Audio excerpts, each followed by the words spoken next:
wahai Tuhan, apakah engkau berkenan mengajarkan apa yang Allah ajarkan kepadamu?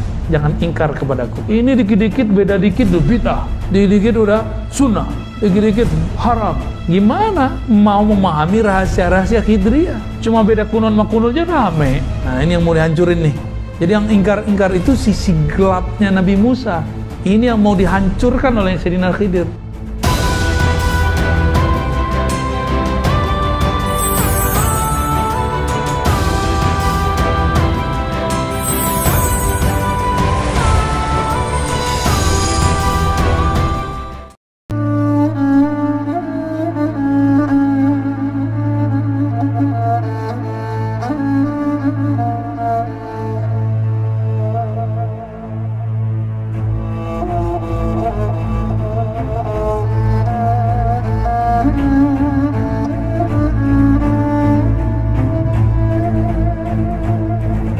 Apa tugas Nabi Khidir? Kok bisa dipanjangkan Allah umurnya? Coba lihat. Nabi Khidir itu sebenarnya tugasnya mirip-mirip kayak malaikat Jibril. Bawa risalah. Bedanya malaikat Jibril malaikat. Nabi Khidir itu punya fisik. Tahu juga tuh dalamnya pemalaikat, apa nggak ngerti juga kita ya. Malaikat Jibril bawa syariat yang zahir kepada Nabi Musa. Selesai, apa kata orang? Ya Musa, adakah orang yang lebih alim darimu? Hadis Sahih Bukhari, Kitabul Ilm, bab ilm. Apa jawaban Nabi Musa? Nggak ada, gua paling alim di muka bumi.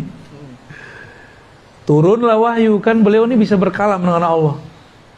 Musa, kamu boleh merasa pintar, tapi nggak boleh merasa paling alim. Ada yang lebih alim dari kamu dalam ilmunya, dalam bidangnya sendiri. Siapa itu? Khidir. Khidir namanya Balya bin Mulkan. Dan Nabi Musa dihabisin tuh rasionya, logika rasionya dihabisin. Apa coba hubungannya ilmu sama ikan? Kata Allah, carilah Khidir, bawa ikan ini. Kalau ikan ini nanti hilang, berarti nggak jauh-jauh dari situ ada Khidir. Masuk akal nggak Pak Haji? Apa hubungannya Khidir sama ikan coba? Ternyata berhubungan. Nabi Khidir ini nabi, kalau orang Indonesia dulu apa? Nenek moyangku seorang pelaut. Nabi Khidir ini tinggalnya di laut. Kalau di laut berarti urusannya sama ikan. Maka diberi simbol. Simbol-simbol begini nih. Itu Allah Allah selipkan di Quran. Nanti ada masa kalau umur kita panjang, kalau saya masih rutin ke sini ya. Insya Allah nanti kita buka tuh simbol-simbol di Quran itu yang unik-unik. Ada simbol air, ada simbol awan, ada semua, ada simbol tanah. Itu semua simbol-simbol aja tuh. Indah kalau kita ngerti simbol-simbol itu. Quran itu nggak ada ujungnya, nggak ada ujungnya Quran itu. Simbol-simbol ini dibawa oleh Nabiullah Musa, tapi Nabiullah Musa belum ngeh nih maksudnya. Ikan dibawa. Kata Allah, jika itu hilang, berarti di situ ada Khidir. Dia bawa anak buahnya, khadamnya, ya. Namanya siapa? Yusha. Ya. Yusha ini patuh aja, bukan main sama Nabi Musa. Tapi kan dulu moyang kita Nabi Adam pernah lupa ngasih umurnya ke Nabi Daud. Itulah lupa pertama manusia. Karena Nabi Adam pernah lupa sekali, maka sampai nanti kiamat lupa menjadi genetik. Jadi nggak usah bilang saya nggak boleh lupa. Emang kita udah takdirnya lupa. Nabi Musa bisa lupa, coba Yusha bisa lupa. Kalau nggak mau lupa jangan jadi manusia. Jadi malaikat aja ya. Terus jalan. Terus Nabi Musa bilang, kita rehat lagi yuk. Rehat. Pas rehat, Nabi Musa nanya, Yusha, aina samak, aina al-hud? Mana ikannya? Yusha merasa bersalah.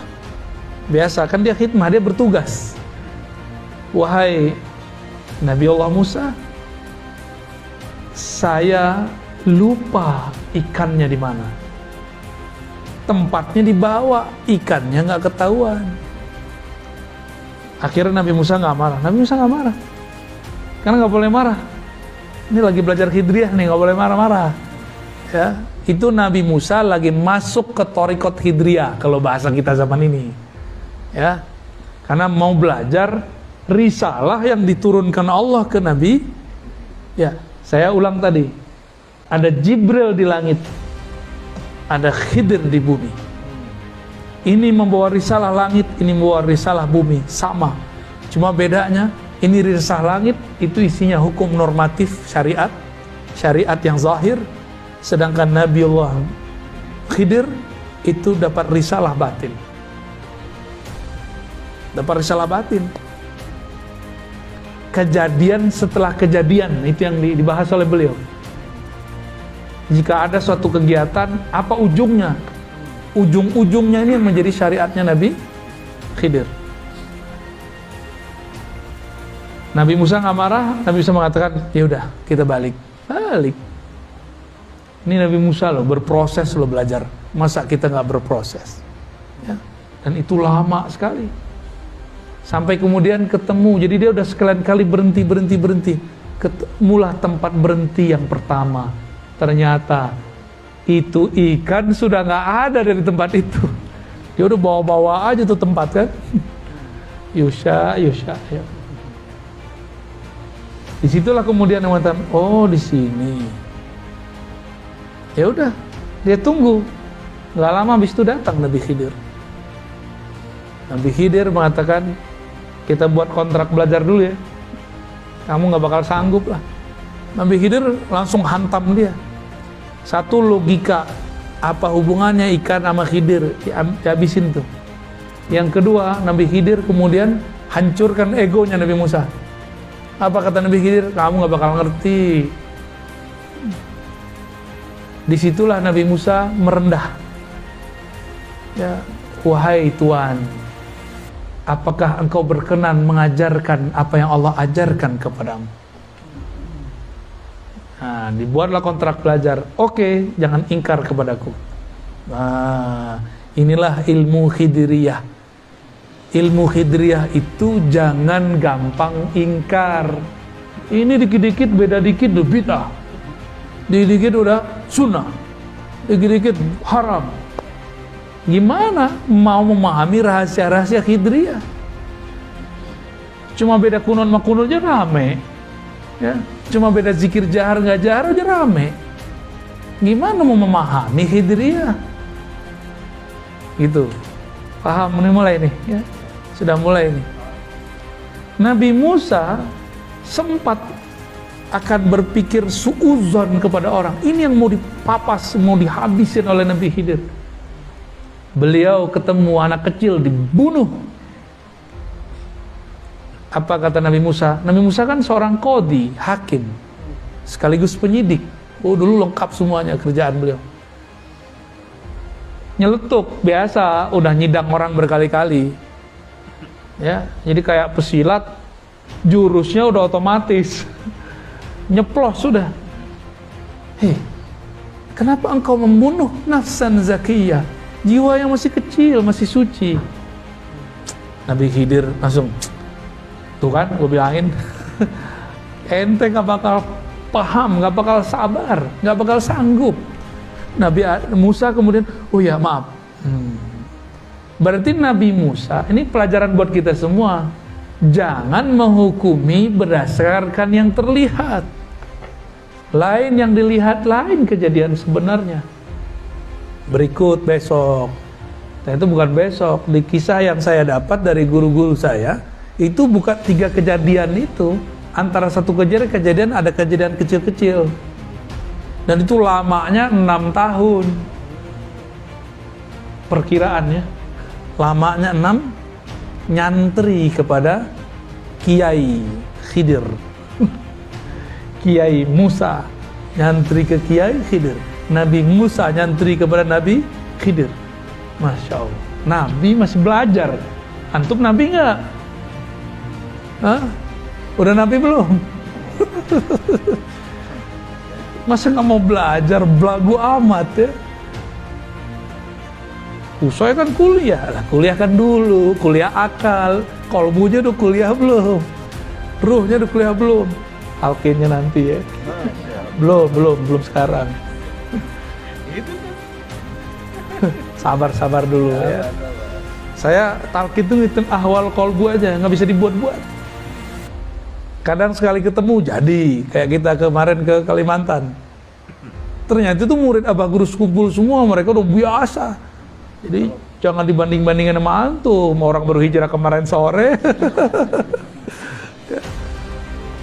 Sabar. Kalau ikut talqinnya online kemarin jadi juga. Dapat berkah. Amin. Nyambung, cuma kan belum dapat ketemu fisiknya ya.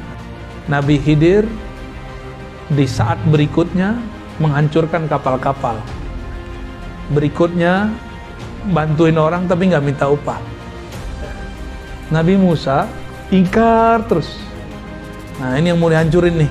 Jadi yang ingkar-ingkar itu sisi gelapnya Nabi Musa, sisi Bani Israilnya dia. Ini yang mau dihancurkan oleh Sayyidina Khidir. Ingkar su'uzon, komentar sebelum selesai, komentar sebelum paham. Dia belum paham udah komentar. Nah berarti ini masih Musawiyah dia. Musawiyah pra-Khidriyah. Tapi kalau Musawiyah ba'da Khidriyah, oh cakep bukan main, sempurna sudah. Selesai sekian tahun itu yang disimpulkan jadi 3 kejadian besar. Apa kata Nabi Khidir? Musa, mungkin ini pertemuan terakhir kita. Ya, hadza firaqu baini wa bain. Ini pertemuan terakhir kita. Menggigil tuh Nabi Musa. Gurunya udah nggak tahan diingkari mulu sama muridnya. Sebel loh Pak kalau ada murid ngeyel-ngeyel gitu. Bener sebel. Kalau orang nanya mana dalilnya kita masih oke. Masa sih? Gue sebel gitu dengerin gitu. Ya. Masa sih begitu? Maka kadang-kadang antum nih sama istri digituin sama istri pasti emosi. Apa? Masa sih? Gitu ya. Jadi kalau suami istri debat jangan pakai masa sih. Ya. Itu ingkar namanya. Nanyanya, kok gitu sih? Gitu boleh. Emang harus begitu? Nanyanya tanya konfirmasi, jangan tanya ingkari. Jangan istifham inkariyah. Ya jangan pertanyaannya pertanyaan kayak menyudutkan gitu. Pertanyaan ingkar syak. Paling gak enak loh ngelayanin orang begitu. Paling gak enak ya. Saya paling sebel sama orang begitu. Berarti sisi nafsiyah kita masih ada. Dijelaskan oleh Nabi Khidir. Itu anak pertama yang kita bunuh. Itu bukan saya, bukan urusan saya, bukan min amri. Dia itu kalau gede akan menjadi asbab orang tuanya kafir. Karena orang tuanya soleh, ada perintah dari Allah. Selamatkan nih keluargaku. Gitu. Diselamatin. Terus dikisos nggak? Kan seharusnya dikisos. Hukum Nabi Musa dikisos. Kalau dengan menyelamatkan ini dikisos nggak? Maka ada hukum kaku normatif, ada hukum yang tidak normatif. Kalau ditilang sama Pak Polisi, jangan galak-galak. Ya, salamin aja, ya Pak Polisi, maaf saya salah. Ntar ditanya, mau kemana Bang? Mau kemana Mau kemana Teh? Mau pengajian? Yaudah, sono. Nah, itu dia tuh. Dia kan ada rahmat di dalam dirinya. Tapi kalau gitu, apa lo? Gua nggak salah kok, ngapain berhentiin? Tambah gregetan sama dikerjain sama dia. Ya. Ada kan orang begitu? Paling sebel yang begitu. Nabi Khidir karena tugasnya ngerjain Nabi Musa untuk merontokkan syaknya Nabi Musa, merontokkan rasa dia lebih alim, merasa alim. Jadi tugas risalah Nabi Khidir apa? Menghancurkan sisi nafsiyah. Apa arti nafsiyah? Penyakit-penyakit, tabiat-tabiat kedirian, keegoan. Nah, kita ini punya tabiat-tabiat buruk tuh. Hati-hati, ya. Ini harus disembuhkan lewat ilmu khidriyah. Lalu coba sebelumnya itu kapal dihancurin. Kapal yang dibolongin. Itu kapal milik para suami. Kalau kapalnya berlayar di laut, ada perompak, semuanya pasti dibunuh.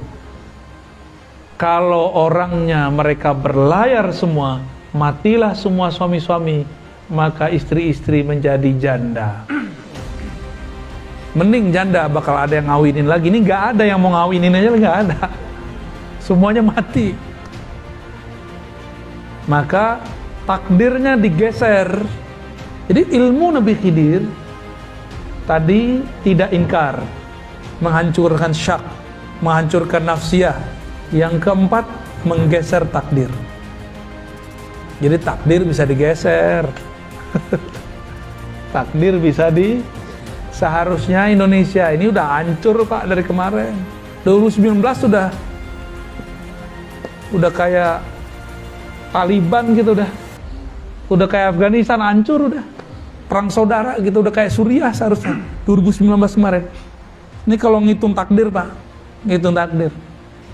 Itu kalau nggak paham khidriyah nggak ngerti. Kalau nggak ada wali-wali khidriyah di sini, wali-wali yang punya ilmu khidriyah di bumi ini, di negeri kita Nusantara ini, Indonesia sudah jadi Irak, sudah jadi Suriah, udah jadi Libya, lewat sudah. Maka kita bersyukur walaupun hidung pesek-pesek begini, ada wali Pak di antara kita. Ya, ada wali di negeri ini. Mereka lah paku-paku bumi. Mereka lah pagar-pagar negeri. Ya. Jadi jangan lagi ngeluh jadi orang Indonesia, jangan lagi pakai puisi Khairul Anwar, aku malu jadi orang Indonesia. Itu kan kritik sebenarnya maksud beliau itu Khairul Anwar. Tapi orang salah paham, dikira kalau Anwar tuh nggak nasionalis. Ya lagi-lagi gagal khidriyah. Kita nyebutnya khidriyah Pak ya. Khidir. Biar gampang. Jadi apa ilmunya tadi? Satu, tidak ingkar. Gak langsung ingkar sebelum selesai kejadiannya. Terus hancurkan syak. Jangan gampang syak, ragu. Ketiga, menggeser takdir. Tuh kan horor kan. Pertanyaan borongan sini, jadi panjang jawaban. Jadi tugas beliau itu. Dan tugas itu belum selesai sampai sekarang. Makanya beliau masih ada. Tapi beliau di zaman Nabi Muhammad ngomong, anta minal abdal. Kamu itu abdal, aku ghausnya, aku kutubnya. Jadi di zaman wali-wali itu ada stratanya, ada wali ghaus, presiden para wali. Ada kutub, itu gubernur-gubernurnya lah, raja-raja lah di bawah presidennya ini. Lalu ada abdal. Di zaman Rasulullah disederhanakan semua, cuma ada kutub, ghaus, lalu abdal. Abdalnya Nabi Khidir, ya, dan para sahabat-sahabat yang lain. Gitu. Jadi Nabi Khidir itu pernah jadi sahabat Rasulullah. Maka ahlul hadis yang mengerti ilmu ma'rifat memasukkan Nabi Khidir ke daftar sahabat. Nabi Muhammad punya korinnya masuk Islam. Korin itu kan jin itu nggak mati kalau dia nggak dibunuh. Korinnya beliau masuk Islam, sampai sekarang masih hidup. Itu kalau ada jin-jin mau masuk Islam, belajar sama korinnya Rasulullah. Ya, tahu tuh di mana korinnya. Itu kalau ada jin masuk Islam, ketemu murid Rasulullah langsung itu korinnya Rasulullah. Jadi sanadnya ke Rasul satu orang doang. Korin Rasul. Itu sanad torikot terpendek, torikot koriniyah. Kita kasih aja istilah-istilahnya biar gampang ya.